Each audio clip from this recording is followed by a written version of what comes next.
Before we start, we wanted to address something that was said as we were interviewing. What Black LGBTQ influencer or just person motivates you or inspires you? I'm trying to think, because I never really thought about that.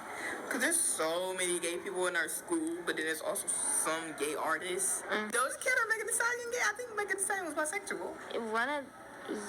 I think Megan Thee Stallion is bisexual.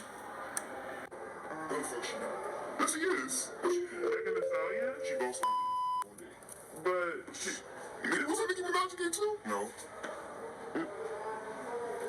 Well, Megan Thee Stallion is bisexual, though. She came out as... She said she was bisexual. She's lying. She's very much transgender. Megan Thee Stallion bisexual.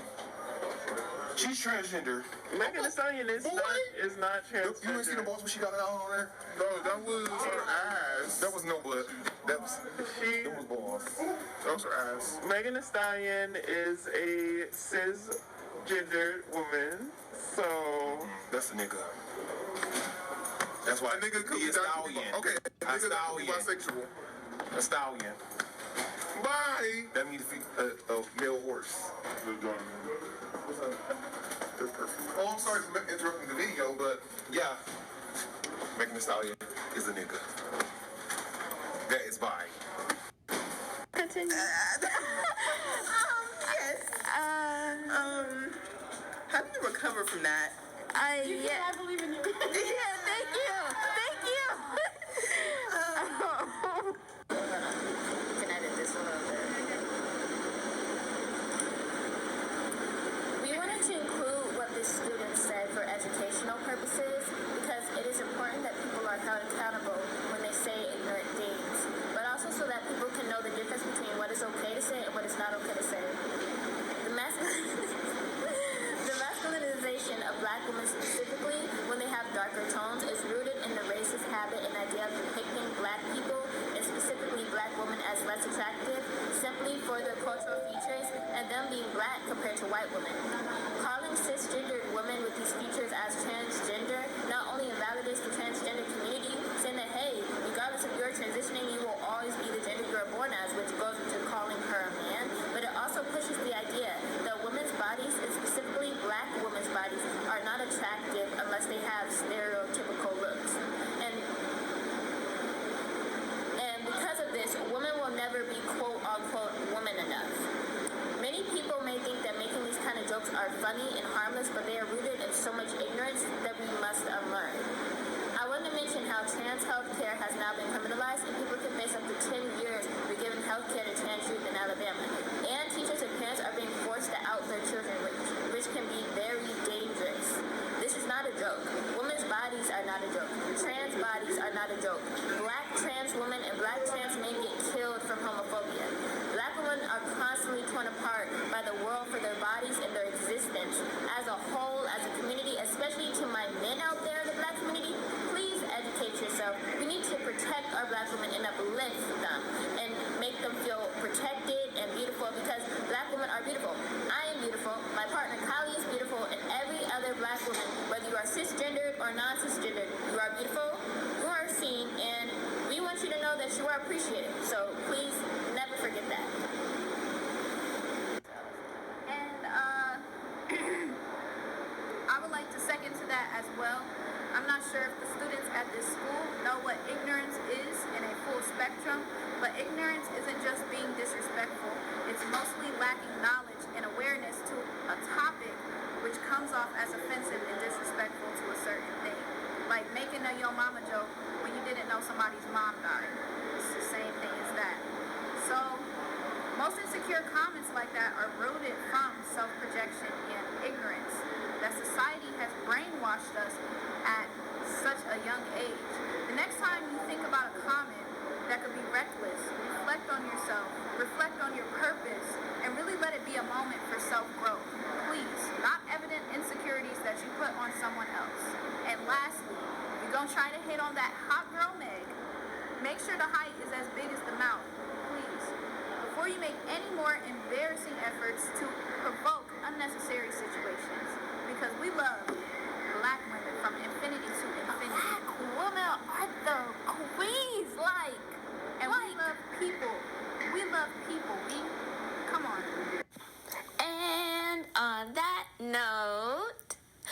flavor. Learn your roots. The darker the berry, the sweeter the juice. Ah. And yes, I did know this was recording.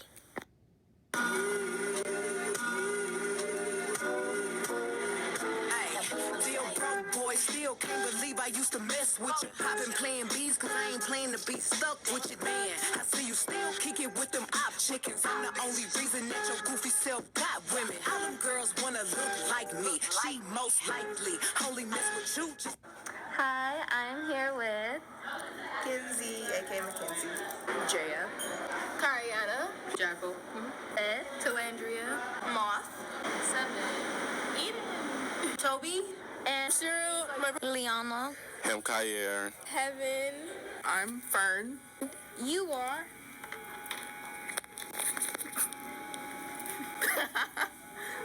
I'm Willow. Tell me your grade, I am in 9th grade. your pronouns, Any pronouns. and what's your sexuality. I am bisexual. Can you tell me your grade, 9th grade. pronouns, She, her. and what's your sexuality? I am bisexual. Can you tell me your grade, I'm 11th grade. your pronouns, She, her. and what's your sexuality? I'd probably fall into the realm of pan. Can you tell me your grade, 11th. your pronouns, He, they. and your sexuality? Undecided. I'm still kind of trying to find where I am. Can you tell me your grade, I'm in the 9th grade. your pronouns, She, they. and what's your sexuality? I'm bisexual. Can you tell me your grade, I'm in 10th grade. your pronouns, They, them. and your sexuality? That's a question mark. What's your grade, 12. and what's your pronouns? I use all pronouns. I use all too. And your sexuality? I don't label myself as anything. I just go by queer. And your grade, 11th grade. your pronouns, They, them. My pronouns are he, him. I'm pansexual and transmasc. Can you tell me your grade, 9th. your pronouns, She, her. and your sexuality? I'm bisexual. Okay. Can you tell me your grade and pronouns? My grade is I'm a senior, so yeah, and my pronouns are any pronouns. And what's your sexuality? I don't really feel like I got one. I feel like I'm just like, You like who you like? yeah. Okay. Can you tell me your grade? I'm in. Jesus Christ. No, it's not good. It's not good. I'm in 11th grade. Can you tell me your pronouns? I use any pronouns. And your sexuality? I am bisexual. Okay. I'm a 12th grader. Am I supposed to share my age? Okay, and I'm a lesbian. Yeah. What are your pronouns, Fern?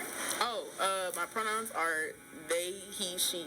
I'm a 12th grader and I use any pronouns. And I'm also queer. How has homophobia impacted you? Not much, because I ain't really, well, I got some backlash, but not really, because when I told my mom, I had to tell her when she was upset. So, she was upset about something. I'm like, hey, Mom, what would you do if I was gay?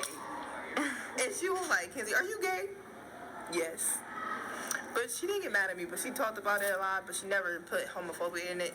But I'm not, but my told my stepdad, he like, so you're gay now? I'm like, yeah. He like, okay, so you like girls today? I'm like, he would ask me that day, like, so who you like now, boys or girls? So he thought I was switching up. I'm like, I like both. And the thing is, most of my family know, but I don't let the elders know yet. Because, like, as my grandma that passed away would say, she was really nice, but this thing I didn't like. What she says, like, two cocks don't rock. I'm like, it don't matter. It really don't matter. Because you kiss a boy in the mouth, it's the same thing. You kiss a girl in the mouth, it's a different thing. But when you're just kissing somebody on the lips, and we're not going to go deeper into the other part, it's just like, if you can do this, if you can kiss them, then you can do that with them. It doesn't matter, because people will be like, well, would you really eat somebody out? You would give this type of person, sorry to get personal, you give this type of person head, but then you stop your limits at eating someone out. it doesn't never make sense to me. So I hate when some people will be like, oh yeah, I'm bisexual, but they only just see the girl as pretty. Yeah. Like, if you not willing to get down like that, don't say you're bisexual. Just say you're straight, and that'll be perfectly fine. And it's just that it really does irritate me sometimes. And then you can be bisexual, and this boy can be bisexual. But then people get mad at you when the boy is bisexual. Like, why you date him? He's bisexual. Yeah. What's wrong with that? Right. I'm straight. He bisexual. He still likes girls. So what's wrong with that? But when it's a girl on girl, it's a problem. So it's just a lot of backlash that I see, but I never received it yet. Because you never know what's going to happen. Yeah. Growing up, like, I never really experienced it until, like, my parents found out, snooping through my phone. But it's just, it hurts because now that we're in the 21st century, it's 2022, and I just feel like it should be like a normal thing at this point. It's definitely subtle, and especially in the way that you interact with family, and especially in like Black households, they aren't really accepting of like queer identities. So I definitely have experienced that. Like, I unintentionally came out to my aunt, and just her reaction, it was a whole lot of, oh, are you still a virgin, like for like men and women, and it was just a lot of questioning on my part that just made me feel extremely uncomfortable. Well, it's like in my family, so it's like I can't really be myself or even like watch gay media around like my family without them feeling some sort of way. It's always like, when are you gonna get you a boyfriend? Like, I'm expecting grandkids. It's like, I don't think it's ever gonna happen, guys. I don't think homophobia has really impacted me that much, aside from the people that like don't feel like I'm gonna make them gay. Like the people that, oh, she's gay, I don't want to be near her type people. And a lot of the time it's not that hurtful, but it seems a bit weird because just because I have a specific sexual orientation, it doesn't change who I am as a person. Right. And yeah. You guys wanna clap? Yeah. We have an audience. There's somebody that's close to me that is homophobic that lives with me. Well, not homophobic, transphobic. And that is very emotionally impacting because especially when you live with that person, you are stuck. And with somebody who won't call me by my name and won't use my pronouns constantly every day, it makes it a very mentally draining thing to go through. And I have talked to this person about it, and they have said that they will not call me moth and they will not use my pronouns. And that was a draining conversation, and it ended up being a more a one-sided conversation. And yeah. So, some of my family members are homophobic actually, and it's just made me feel like I can't be like my true self. And, you know, of course sexuality isn't everything, but it is a part of me. So it doesn't feel good to have to hide that part of you from people who are supposed to love you because of how they'll react. Hi. Okay. So, for me, it's just, it just hurts a lot. Like, when I realized my sexuality at a very young age, and my mom told me it was a phase, and she kept saying that, and she's still saying that to this day, but she's like, I support you though. So it just hurts, because it kind of seems like she's like showing backhanded homophobia, like she's not trying to be directly homophobic to me, but she's like, yeah, but I still don't think you're gay. Yeah. Well, it's like really hard to like if you're like dating like a straight man and you can't really tell him if you're non-binary, he's gonna be like, ew, you're gay? Yeah, nah. And it's really hard to express sexuality with like the straight community, and because there's a lot of homophobia there. Okay, so homophobia has impacted me. It brought down my self-esteem.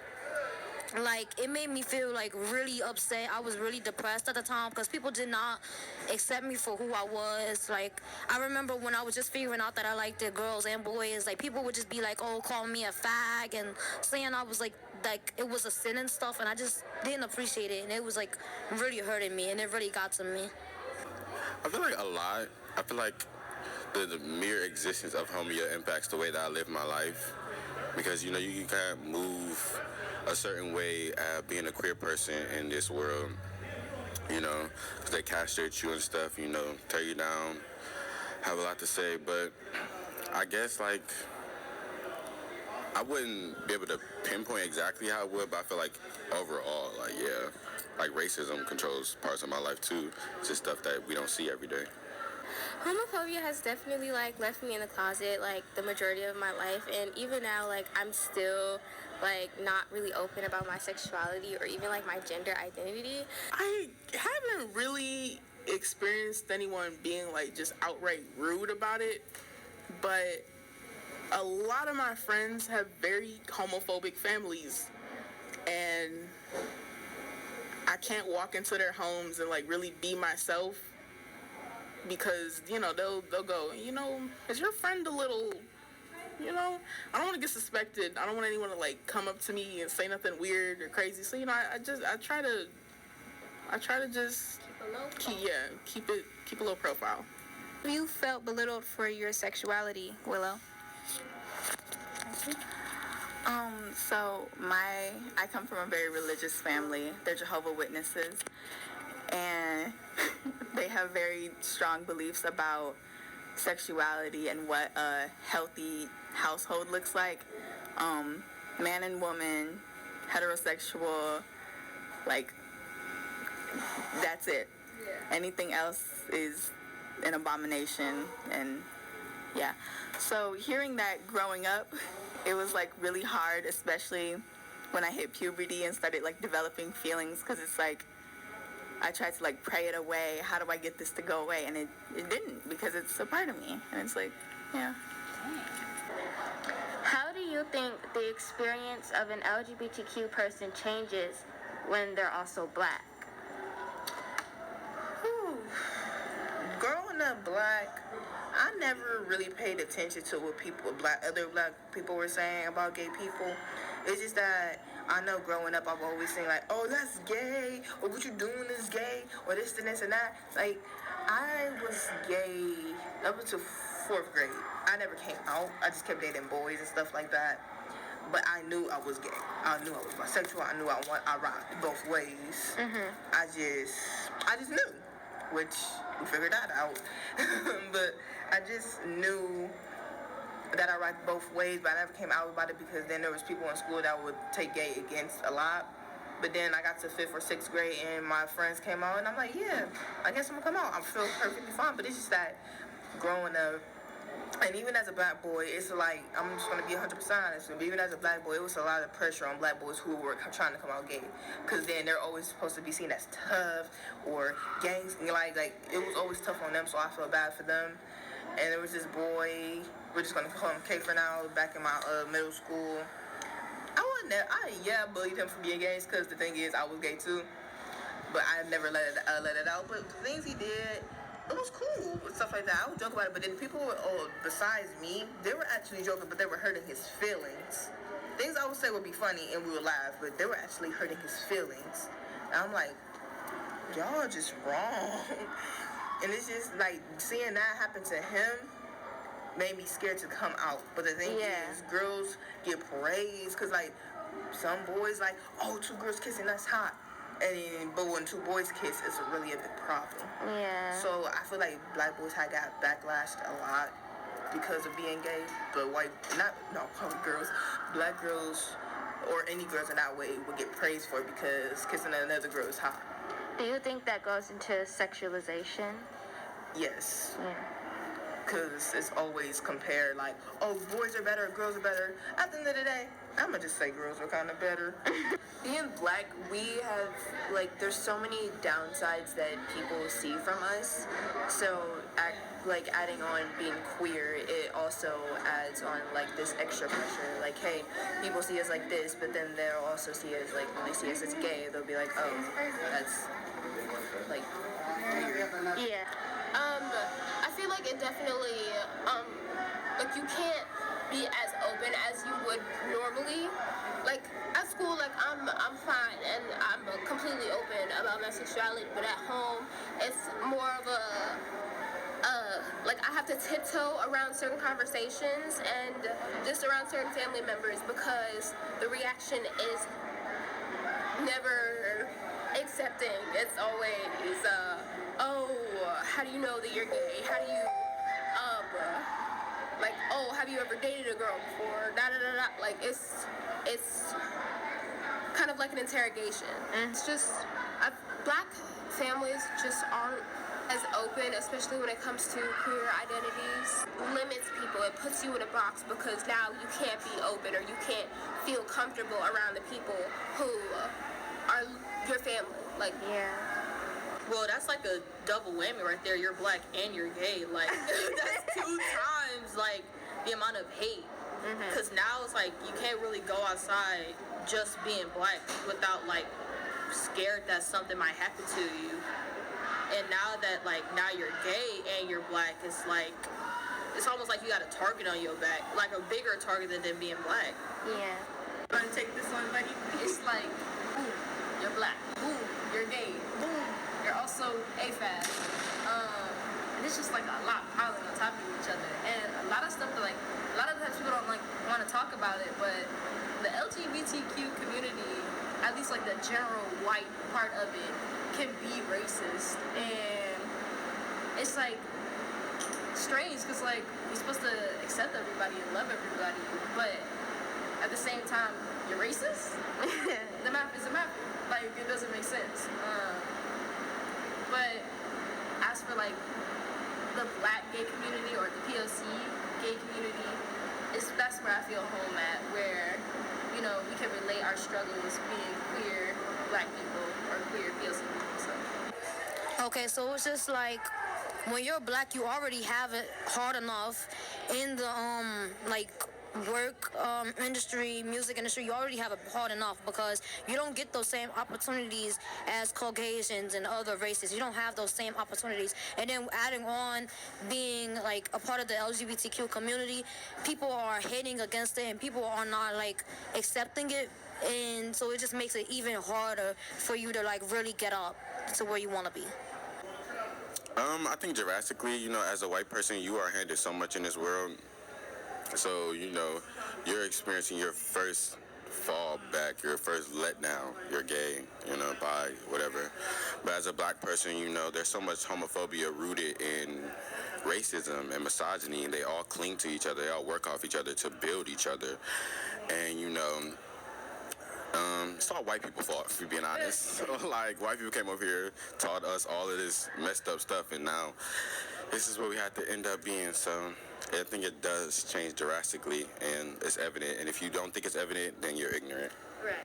I would say that pretty much within any community of color, there's like a lot of homophobia, especially because of religion.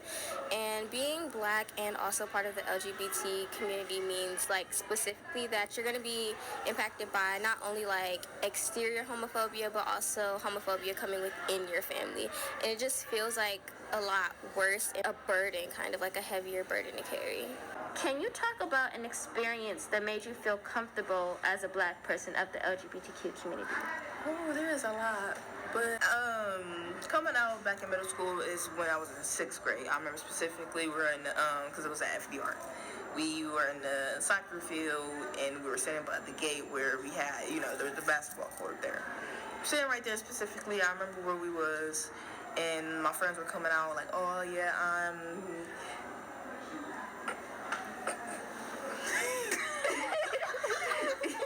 You want to say hi? Hey! I remember us being in the soccer field, sitting down and everything, and they were coming out gay, and I'm like, "Her." Yeah. But then they looked at me like, "Kenzie, what about you?" I'm like, and I just felt comfortable at that moment because we were just all talking about that, and they were talking about their experiences and everything. And I said, "Yeah, I'm bisexual. I like girls and boys." I never had my first girl kiss. Neither have I had my first boy kiss, but that changed recently as soon as I got inside high school. I had my girl kiss. Now having a boy, imagine. And another thing what made me feel comfortable was my brother. They never been against gays or anything like that. And one time during last week when that Strange movie came out, we were sitting in the front room waiting for my uncle, and he was on the phone with his girlfriend. He's like, "Yo, let me tell you something. My sister can pull both sides." I'm like, it made me happy. I'm like, wow. He doesn't care that I'm gay. He just like, yeah, my sister can pull both sides. Imagine you can't. Like, but then another experience is me coming into CSA. Even though we still have some homophobic people. Yeah. Not saying names, but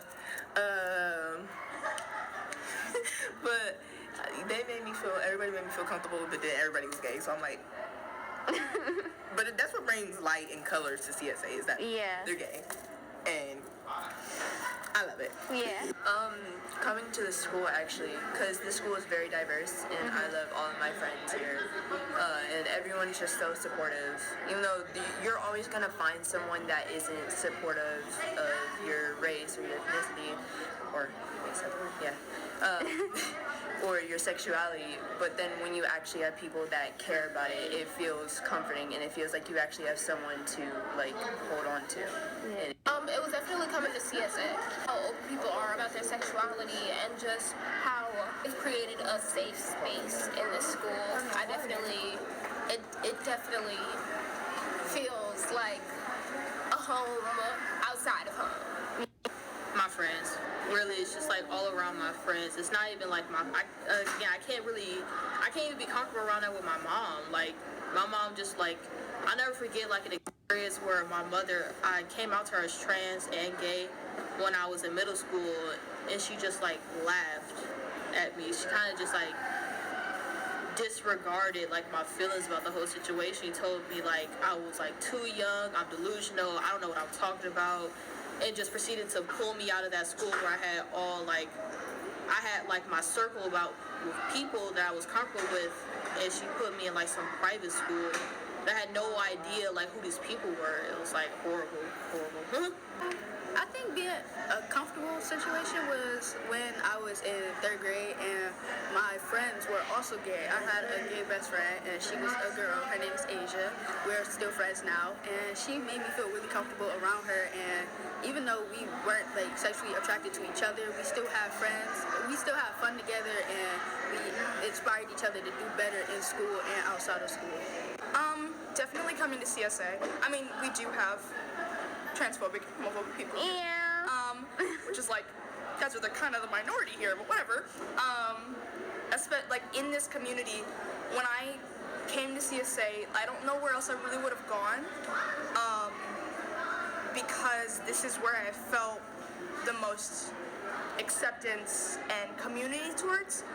And while like not everybody is like that, I found a good group of friends that made sense, who I can like talk to and that I can relate to,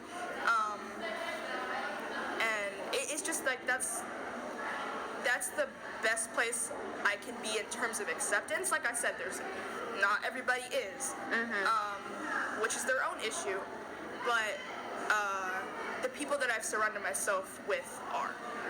Yes. Oh my God. Okay. So let me tell you. I gotta remember it first.